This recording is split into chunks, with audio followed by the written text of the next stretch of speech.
I want to hold on one second. I want to bring you up. Let's pot him up. Oh, right there. David, you can. We can hear you better now. Hey, what I was saying is I can hear the radio station much You better ready? over the phone line. I have a hard Oh, time getting the station There's in. a signal. you know the signal is down until we get more sunlight. When is it going to be up full time, Bedalia? Next month. Next month. Next month. But you know what? Keep if you're on Facebook, we're on Santita Jackson and Friends. If you're on YouTube, we're on the Santita Jackson Show. So just and go, of course, tune in. That's a wonderful app. And then WCPT820.com. What's on your mind today, David? Thank you so much for being with us. Okay, well, I don't have a computer. I'm blind, but I don't have any of the other things that other blind people have. I don't have a computer, and I don't have any way of doing. Well, I tell you what you should do. Every morning, what you should do is call in and we will lock you in so that you can listen to the show, okay? Just stay right here. We'll get your number, but all you have to do is call in, and we'll put you on a line so that you can hear the show. Yeah, that would be much better because of this crazy FCC rule about the signals and all that. It's Hmm. plus in my apartment, radio reception is kind of hard anyway because I'm only on the second floor and there's a lot of tall buildings around where I live. But I want to give you a preview of what I want to talk about on Monday because it will cover pretty much everything. What I want to know is why does Rush Limbaugh and Donald Trump and every Republican, why do they revel in the suffering of poor people, disabled? I don't understand why I mean, they really revel in it. Uh, you know, I do not know. I'm not going to say it's not a Republican thing. It really is. It's I think it's a little bit more than that. It's a little bit more complex than that. You're dealing with a lack of empathy. I think you're dealing with a mean spiritedness, and I think you're dealing with. We have to be very clear, David. I think that this is a symptom, not the cause. That's why, I mean, many of us are caught up in the personality of the president, and we're acting as if we've not seen policies and people like him before. We have seen policies and we have seen people like him before. Let us not forget, we have been a free nation, that is, a nation of free people, for a far shorter period of time than we were when we were in slavery. We were in slavery approximately 250 years. We were we have been free approximately 150 years. And I would say, when I say we, I mean all Americans. If one American's in slavery, all Americans are in slavery. If one American is free, then all Americans can be free. And so we need to be very clear that we have seen people who are differently abled. That's how my father puts it. We've seen them mocked before. Um, and we're evolving so that we stop mocking and we start including. And this is why in 2020 you need to make your positions known.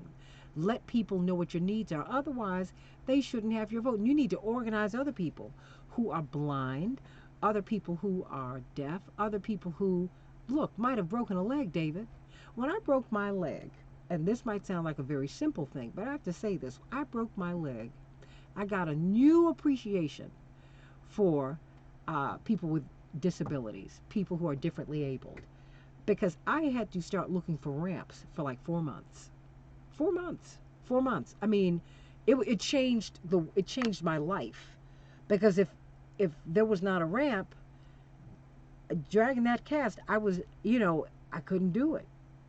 I could not do it, and so it's just I think that for when you look at what Rush Limbaugh has said down through the years about everybody, everybody. And then I look at him struggling with his health right now. And I saw a look on his face the other night. Maybe I'm reading a little bit too much into it, but I try to know people fairly well. I'm sure he's doing a life review. Do you remember Lee Atwater?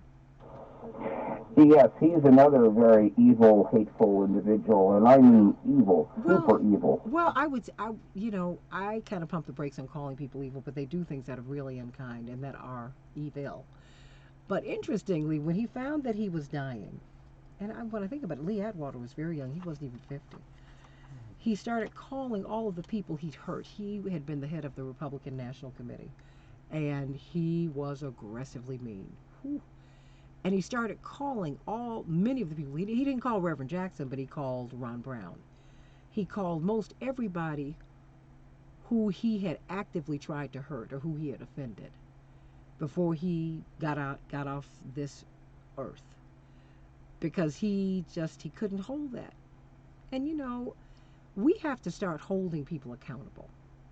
And you have to start saying, wait a minute, when Rush Limbaugh is on his feet, when he is at the height of his powers, you should call him out. You should call his radio show and other people who are like them and respectfully tell them, you're going down the wrong road. You are unkind. You are mean. You must call them out.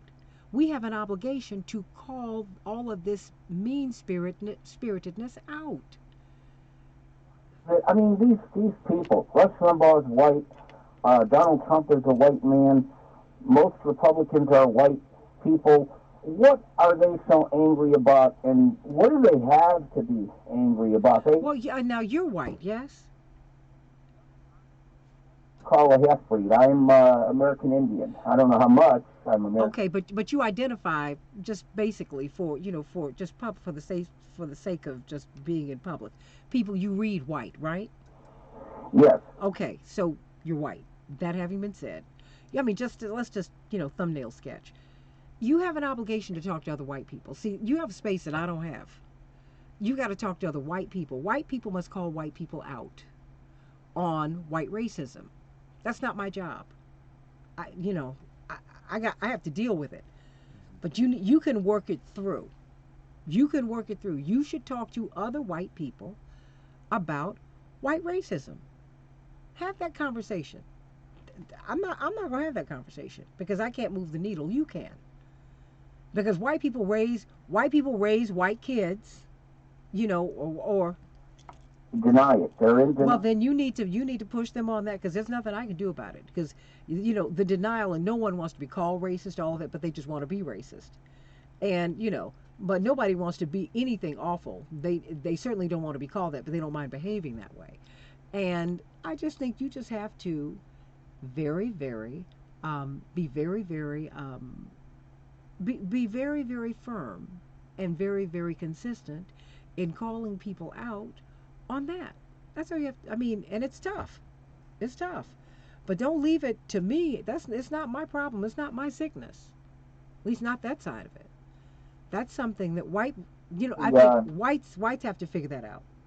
I enjoy calling into the radio station to try to get white people to, who are listening. Hopefully, most of them would agree with me, but I'm sure there's Republicans listening. Look, there are racist white Democrats. Please, I mean, and not just racist. You have people who are unfair. You have people pushing back against progressives and progressive issues. You have people who feel that health care is something that you need to earn. It's not something that you deserve. You understand what I'm saying? I mean, we have a lot of craziness. So don't just put it on white folks and Republicans. Don't give Democrats a pass. Please don't, because that's unfair and it's untrue. It used to be that years ago the Democratic Party was what you'd call the plantation racist party. The Dixiecrats, and they never quite let that go. That's why, I mean, you can think about Mayor Daley here, the old boss, because he ran Dr. King out of town. Dr. King said when he got to Chicago, these were the meanest people he'd ever seen in his life. Now, this is coming out of Mississippi and Alabama and Georgia and the Deep South.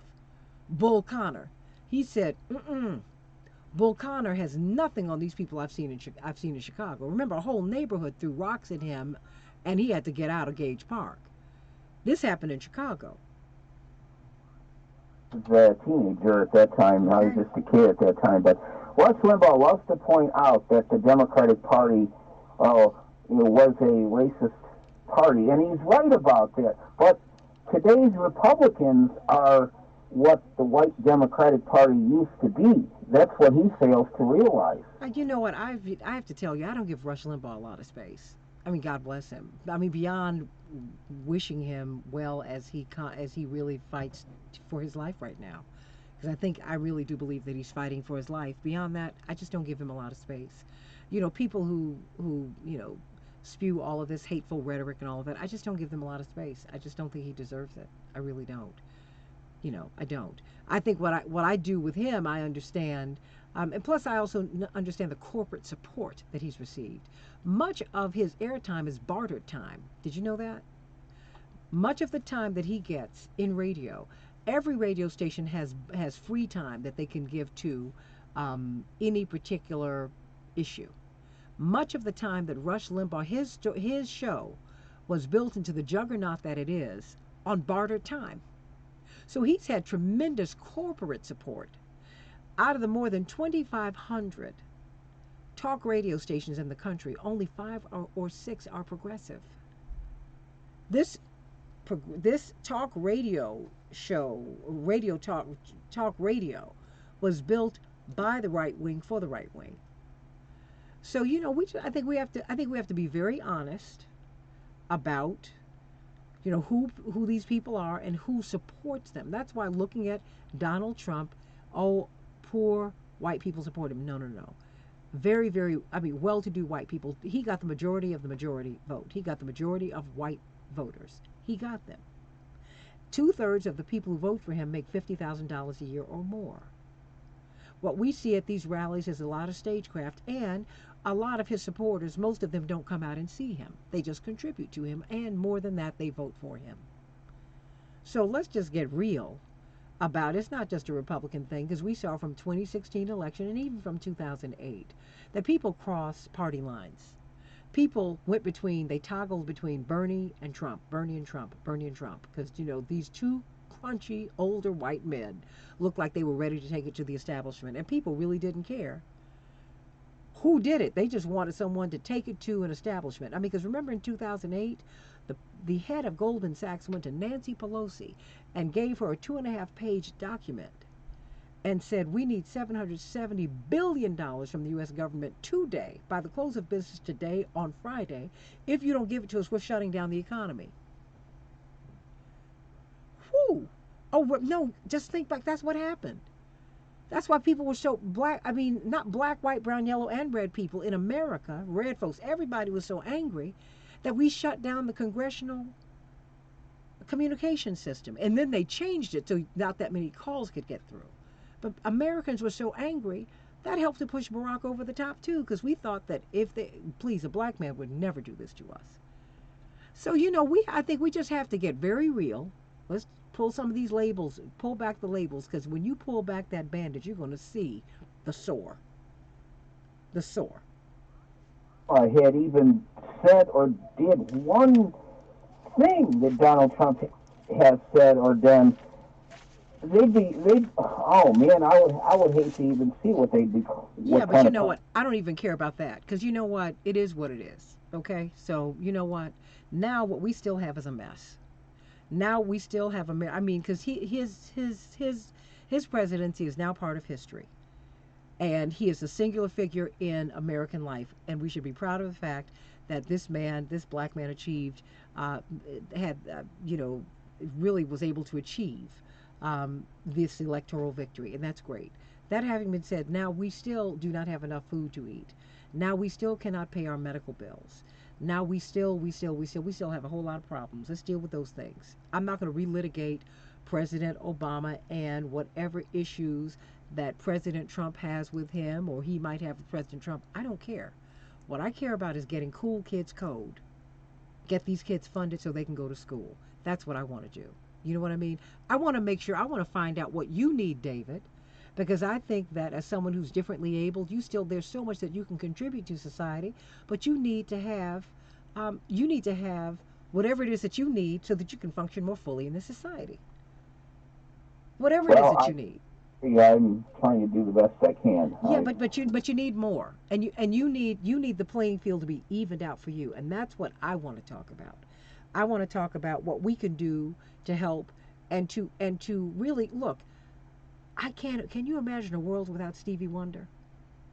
If someone had written him off, or Ray Charles, Helen Keller, Jose Feliciano, I mean, I think Ronnie Millsap. What if we had written these people off, Stephen Hawking, just because they had different abilities? No, no, no. We've got to find a way to get you what you need, and that's a policy issue. That's where I am. I'm not willing to look. Trust me. I don't believe Donald Trump is giving you and all these issues all that time. He's not. No, no. But and many of these Democrats are not either because I don't hear them talking about it. So now let's figure out a way to get you front of mind and get your issues front of mind in 2020, and then we can move on from there. Is that you got a deal? It's a great deal. Sounds like a great deal. I can't refuse. Okay, David, I want you to stay with me because I want to get your information. I need you to get his information, Cortez, because we want to make sure that you're able to call into the show every day and just listen. We've got to find a way to get a line for you. See if we can. We got to find ways because he doesn't have a computer, so we have to be able to get him in. We need to be able to get him on one of these lines so that he can listen to the show every day. Is that a good deal, David? Okay, good deal. So I'm going to work with you. Mark, your final word because I got to get out of here. Well, I didn't even know. No, no, you know what, Santita, I just think that on today you can also come to the King Center if you're local, and we'll be testing there too, beginning at about 10 o'clock. So I just want people to know that. And we have a legislative roundtable that we're having, where we've got about 3 or 4 legislators that will be attending, talking about HIV and also mainly the decriminalization effort of HIV. Okay. And we want to do that as well. Can you give me an address? Can you give us an address and a number where people can call so they can find out what they can do today? Okay. The address is 4314 South Cottage Grove, and we'll be in the auditorium, and we'll be in the auditorium as well as in our offices there, Suite 104 and Suite 105. Unfortunately, I can't remember the number, and I don't want to give out my own number. No, no, please don't do that. But if 4314 South Cottage Grove, for those of you who are in Chicago, and 4314. Okay, In Chicago. 4314 South Cottage Grove here in Chicago. 4314 South Cottage Grove here in Chicago. At what time, Mark? Beginning at 11 o'clock is when the testing will be. Our program starts at 2. Are they tested anonymously? Everyone's tested anonymously, but the results are given privately. Okay, fantastic. We have to do that privately. We have a guard at the door.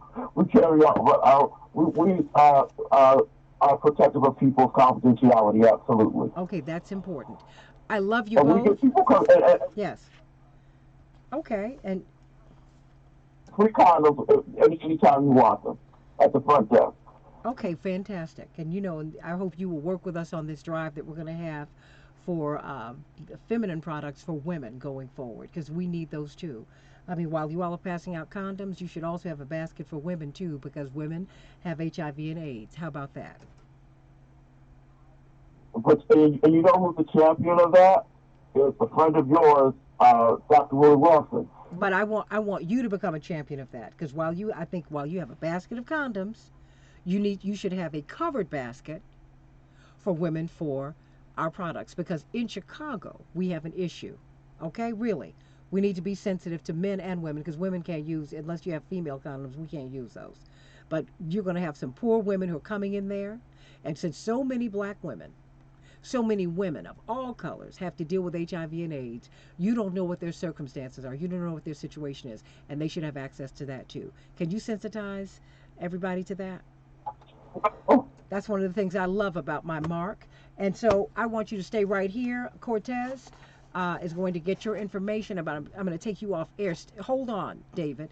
Mark, you know I love you. I'll see you tomorrow at Rainbow Push. Everybody, we will be at Push tomorrow. And Mark, tell everybody about this February 13th event. Cool Kids Code. We've got Shaquille O'Neal, Judge Greg Mathis, Isaiah Thomas, Dave Bing, Dougie Fresh, Reverend Jesse Jackson. We will be at Soldier Field in the United Club Room. You don't want to miss it. It's at 8 p.m. It's going to be a fabulous event. Big, big, big, big, big fun. Call 888-503-6631. 888-503-6631 and go to rainbowpush.org, rainbowpush.org for that information so that you can, and we need you to contribute because we need to take care of our children. And I need you to also, of course, tune in to Keep Up Alive with Reverend Jesse Jackson. Will be on this page well, I'm going to share it with Santita Jackson and friends, but of course we're going to start off on Reverend Jesse Jackson's page, and that is on Sunday. Tomorrow we will be at Rainbow Push, and we will be at 930 East 50th Street. Mark, we have gone back into our building, and we will be in the main auditorium in a couple of months. Everybody, I love you. I love you much. Love you, Tony. Paula, I love you, Paula, my girl. Who did she get straight today? Therese, sweet tea. I love you. Cynthia, my girl from way out in the streets. Yes, we had those. That's right. My parents had a little party for me. And, I mean, it was great. It was great. So I never felt ashamed of my burgeoning womanhood. I felt excited about it. I felt excited about it. And I felt that I had a father who was respectful of that and who celebrated that. And I'm so grateful for having had a girl dad myself. Blessings. And a fantastic mother. Great parents, really. Great parents. Love you, everybody. I'll see you on tomorrow. And I'll see you on Sunday. And I'll see you on Monday. God bless you.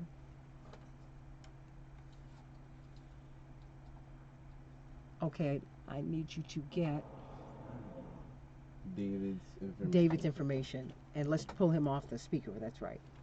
That's right. Thank you, honey. Yeah. So we can get his information. Get his number information and get his number information. And yeah, because we need to figure out how to. We'll ask your Miss Tejeda about that. We have to find out how we can, how we can get him in, because he is this still on? We need to figure that out, how we can work with him, because I hate to, because he doesn't have a computer. And because he doesn't have a computer, he doesn't have access. And that's why he was holding on, because that's the only way that he could hear the show. That was the only way that he could hear the show. And that was that. He's not on air, right? No, he's not on air. Oh, okay. Yeah. So thank you. I don't want you to say, thank you, that was smart. What did you say? He is not on air, right? Thank you. How you Yes. doing, David? Hello? Hello? Is he still there? He should be. I'll be right back. Hello? Hi. Yes, sir. How are you doing, David? Sending you my love, David. Oh, I'm sorry about that. Oh, I'm so sorry about that. Hope everything gets well, okay? Yes. I'll send all my prayers to you and your family, okay? And your wife. Okay. May I get your number, please? Mm-hmm.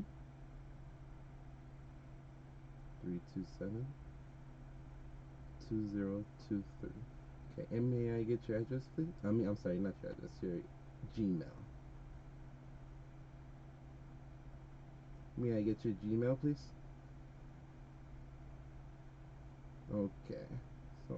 Okay, so we'll call you on this information, and we'll let you know by the end of the night, okay? I'm gonna talk to Miss Tejeda about it, okay? Miss Lady D.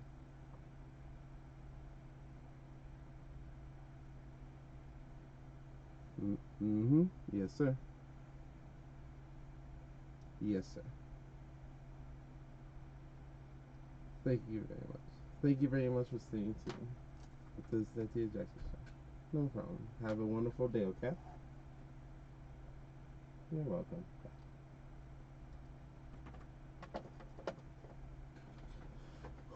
Whew.